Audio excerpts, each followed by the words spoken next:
सुनो, ये ईंटें रखो, आओ। जी जी साहब। तुम्हें यहाँ पर काम करने की कोई जरूरत नहीं है, तुम अपने घर जा सकती हो। साहब क्या बोल रहे हैं आप? घर जा सकती हूँ मतलब आप मुझे काम से निकाल रहे हो? मैं जिसको चाहूंगा उसको रखूंगा, जिसको चाहूंगा उसे निकालूंगा। तो तुम यहाँ पर काम नहीं कर सकती, इसलिए चली जाओ। नहीं नहीं साहब, ऐसा मत कीजिए साहब। हमारे घर में कमाने वाली बस मैं ही हूँ साहब। ऐसा मत कीजिए, मुझे काम से मत निकालिए साहब।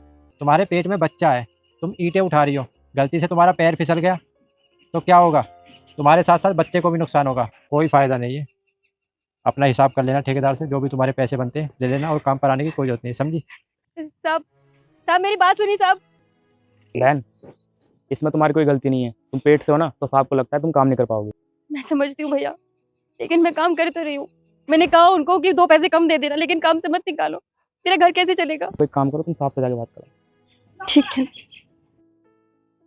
साहब। आ गई तुम? ये लो, अपना हिसाब पकड़ो और कल से काम पे आने की कोई जरूरत नहीं है। लो।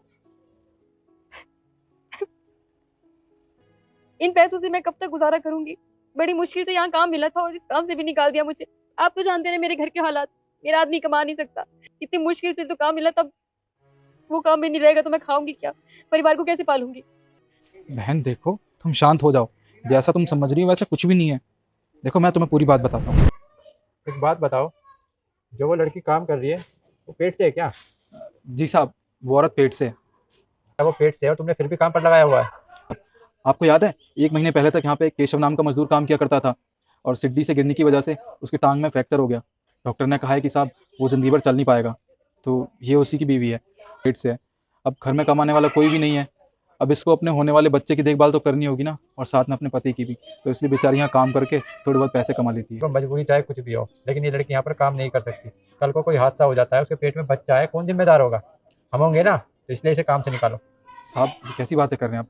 बेचारी अपने बच्चे को कैसे पालेगी और अपने पति को कैसे पालेगी? इसके मैंने काम करने के लिए तो मना किया है, मैंने ये थोड़ी कहा है कि हम उसकी मदद नहीं करेंगे। जितनी मजदूरी हम उसे देते हैं ना, उसकी हर दिन की मजदूरी हम उसके घर भिजवाते रहेंगे, या पूरे महीने की एक साथ दे देंगे, जिससे उसका भी काम चलता रहेगा और हमारी तरफ से भी उसकी मदद हो जाएगी। देखो, भगवान जब आपको देना कि आप किसी की मदद कर सकते हैं, तो आपको मदद करनी चाहिए। बिल्कुल ठीक कह रहे हैं साहब आप।